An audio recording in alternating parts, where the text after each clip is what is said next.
And welcome back to the hands-on review segment of the Secret Republic.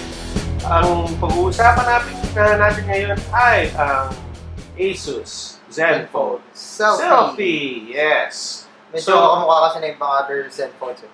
So, mukha talaga siyang other Zenphones. Kasi ito yung kanyang yung iconic na sponsor and usually you would see an Asus logo on top. But the difference is there's none. It's because the camera is really big that you really have to take out the Asus logo. Right. Unless na ilalagay nila yung logo dito sa kaliwa, mukhang pwede naman actually. Pwede din sa kanan, pwede din. Pero hindi na lang. Kasi baka masapawan yung main feature ng selfie, which is this camera. This camera is fantastic talaga. So anyway, what are the specs of the Asus Zenfone Selfie? Mr. Asus Master, Asus Master Jam. This one has a Snapdragon 615 processor, 3 gigs of RAM, 5.5-inch Full HD display, 32 gigs of internal storage. Of course, meron siyang micro SD card slot. This time, removable na yung battery niya. It's powered by Android 5.1 Lollipop. Yeah. So this is already a Lollipop. The difference between this and the Zenfone 2 is the processor. Okay. Wala na yung 4 gigs of RAM. 3 gigs of RAM na yung gamit niya. Which is still nice. And then Snapdragon 615 yung gamit niya, which is a mid-ranger na to high-end na processor ni Qualcomm. Which is still nice. Yes, which is still nice. And then we got a 13 megapixel. Di ko nga naramdaman eh. Di mo rin naramdaman yung di ko naramdaman na, wow, bilis pa rin, no? Then we got a 13 megapixel front camera with dual-tone, dual LED flash. Sa likod naman, it's different. We got a 13 megapixel camera with laser autofocus. Yeah. So, mas mabilis na siya mag-focus pag ginagamit yung rear camera. Kaya pala mabilis. Actually, akala ko talaga. Separate feature pa to from the laser. Well, meron din si Zenfone. Kasi may Zenfone laser. Actually, guys, Asus sent us, 2 Zenphones. Ito yung selfie. Then, during the festival event, we were also given the laser. Sorry for the Dr. Evil reference. Kasi that's one of my all-time favorite films, yung Austin Powers eh. Anyway, guys, we were also given that. Akala ko, sa laser lang yung may ganung, yung pala, meron pala dito sa no one are able to take photos really quick. Yes. Even in low light conditions kasi, pare, ginamit ko rin tong phone na to during the Zen Festival event. Diba, during an event, matilim eh. No? Pero ito parang, wow, ba't akong bilis kumuha nito? Nagtataka ako. And then when I saw this yung pala because of the laser. Ganun dapat. Laser. Si TJ, si parang TJ. Gumawa siya ng meme, di ba? Na-inspire ko lang siya gumawa ng meme. May meme naman, tapos sabi ko, wala pa yata eh, gawa natin si Reg. Ginawa nga niya. Sabi ko, gagamitin ko nga sa vlog eh. I-credit ko lang siya. Laser. Anyway, so yan ang yung pala yung laser. Man, ngayon ko lang siya nalaman. Iba talaga pagkasama natin si Zenfone Master Jam. So anyway, this one is like the Zenfone 2, you can double tap and then you can already use the phone. So yun na, like what we said, di mo maramdaman, mabilis pa rin yung phone. Real world experience. Kahit iba yung processor niya, kahit hindi na siya Intel at siya Qualcomm. I love Qualcomm products. I love Qualcomm, I'm a big fan of Qualcomm. And as you can see, it's very, very smooth, very, very snappy. So, how does this phone fare? Okay.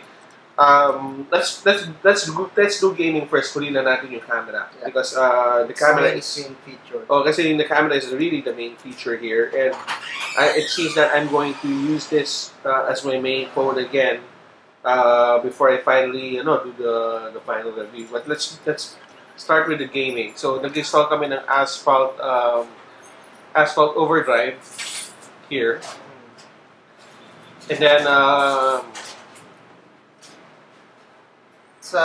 not so big na game, pero maano yung requirements sa graphics kasi maganda yung graphics ng laro. Yeah. Dito pala galing yung music, no? Okay, just like the Zenfone Selfie 2, Zenfone 2, volume controls are also here sa likod. Medyo malakas. Wow, lakas na. Okay. Kala ko ringtone yan eh, pero ito pala dito pala yun, no? So the volume controls are here at the back, and as you can hear, no, very very loud speakers. Parang pwede ko nang bitawan ng Zenfone 2 dahil dito. Ganda rin naman kasi yan eh. Okay ko yan, ganda ng graphics. Snapdragon 650. Mas mabigat mo ito kasi Asphalt 8? Almost, mas mabigat. Pero yung graphics ano eh. Oo. Ganda yung graphics.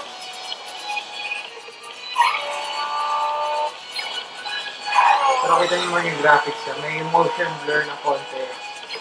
Maganda naman yung lighting. Although sa Snapdragon 660, hindi niya kaya yung mga pinakamabigat na games like Grand Theft Auto San Andreas at max settings. But at least kaya to.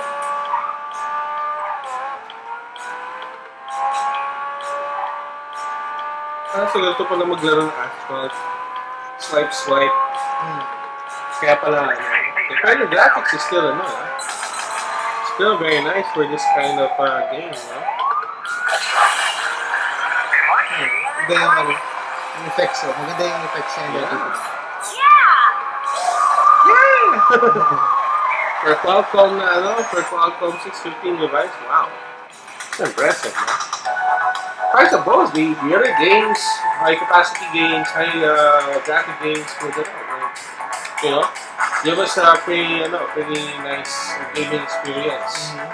I think that's a given. Plus, we also have 2 gigs of RAM pa. Medyo malaki-laki na to juggle all, So I don't think we'll be doubting about this, about the gaming qualities of the Zenfone Selfie. Yeah, of the Zenfone Selfie. Now, let's go to the main feature, which is the camera. Okay, we have both the 13 megapixel. 2 13 megapixel cameras. Okay. One with laser autofocus. Yeah, the back with the laser autofocus, and the front camera is feature packed. Okay, the front camera is feature packed. There's a dual LED, dual tone flash. So if nag-selfie kayo, may flash, hindi masisira yung kulay niyo. Maganda pa rin yung kulay. Yeah. So okay, these are just some of the sample shots. Okay, so ito night shots. Ito mga night shot to. Ito walang walang HDR to. Walang HDR yan. Ito selfie. Actually, I also have a shot of this one sa iPhone. Sa iPhone 6. Mas madilim yung iPhone 6 compared dito eh. But I did, again, these are on automatic settings. Wala akong kinalito dyan. Let's zoom in sa Zen, during the Zen Festival event.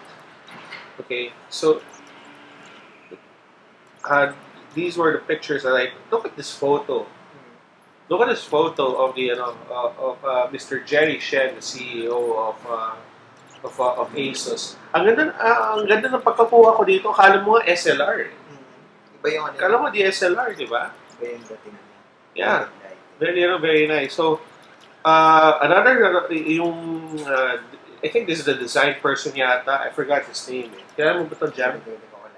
I forgot it. Pero this guy is discussing yung PC grade performance ng Zenfone.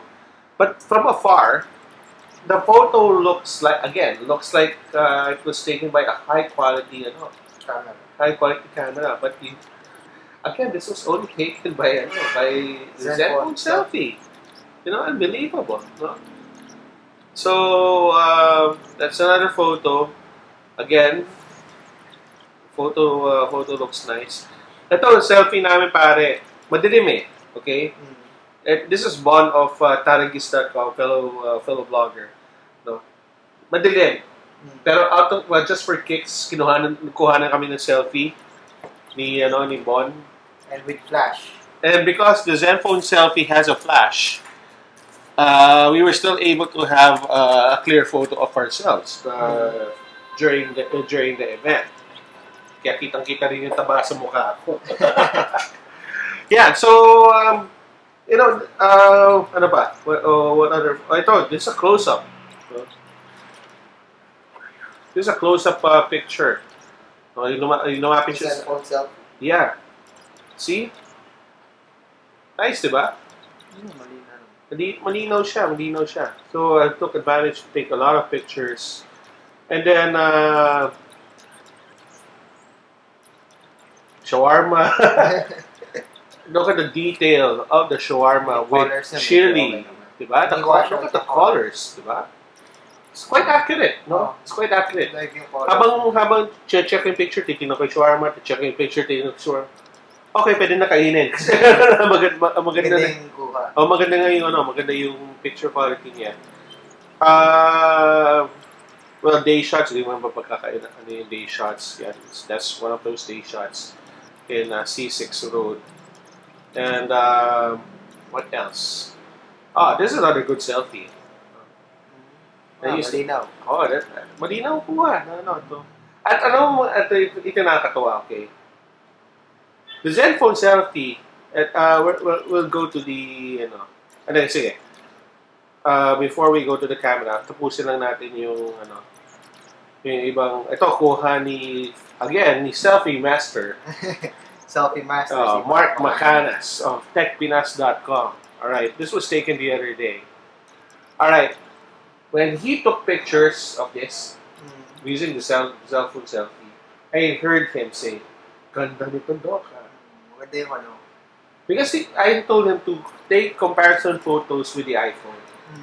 Doc, that doesn't seem to be, fair. I don't care, just do it.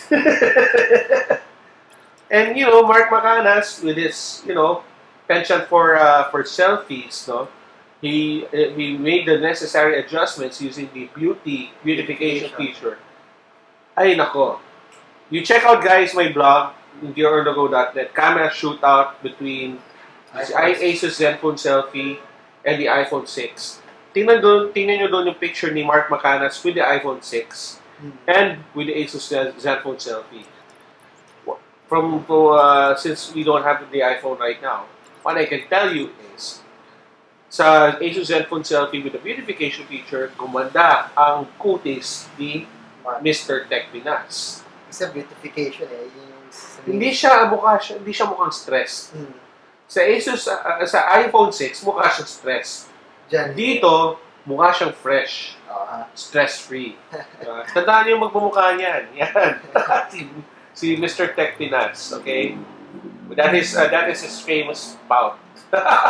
Sa mga selfies niya. So, pout ba yan? Diba pout yan? Pout yan, yeah. Yan. So, ganda yung pagkakuha. So, it's a good thing that Mark, I had Mark take pictures, and the difference is really great. Another great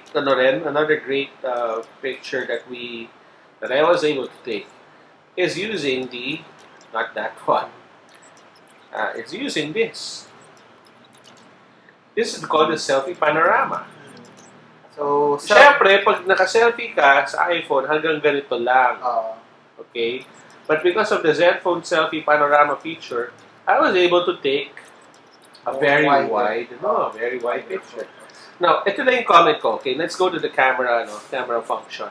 Okay, so the camera function can be found here. And beautification. So, yeah, you can see yung camera namin. Booking na kami. Alright, so yan, that's Jam, and this is me. So here, alright? Dito, nakakatawa yung mga controls. Ang dami. Okay, so we have the beautification controls over here. This one. That's the beautification control, alright? So you can adjust ito yung natito ko natatawa, yung cheeks din. So pwede yung cheeks. Pwede mo i-adjust yung mukha mo. Kunyari, mataba ang mukha ko. Pwede mong papayatin. And that's why I was able to get a good angle dun sa kaninang selfie ko. Oo. Kasi pumayat ako dun eh. Pwede siya papayatin. Si paring Gian of gadgetpilipinas.net, dahil pumayat ang mukha niya, naging kamukha niya tuloy si Paolo Billones. So, this is how you adjust. This is how you adjust the adjust the cheek beautification. cheek thinner. Yeah, cheek thinner. Lahat ng beautification settings, ganun yung kanyang Yeah. adjustment. Then you also have here eyes enhancement. So if gusto mo mukhang Korean kawaii something. Yeah, diba? Gusto mo mukhang Korean. What is this, Joe? I'm not sure about this one. Yung pampakinis yata. Pampakinis. Yeah. Yun yung pampakinis. Ito, skin softening. Moisturizer mo. Yeah. Then, blush. Pwede ka mamili ng kulay doon sa blush. If gusto mo pinkish or medyo brownish na blush. Nasa sa'yo. Yeah, so those are the beautification features. Kaya napapaganda mo yung mukha, diba? You don't need to do makeup anymore. Right. Dito na, so the phone can do the makeup for you. Yeah. Right. With no irritating effects. With no irritating effects. And naman dito pa ako natutuwa sa selfie, pare. So, we already mentioned that. And you also have other controls. So, you can see the same controls sa main camera. But you also have almost all of the same controls for the main camera, for the front camera. So, as you can see here, may selfie panorama, oh. That's how I got my selfie panorama sa isang kuha ko earlier. However, beware, pag hindi pa kayo sanay, medyo mahirap gawin.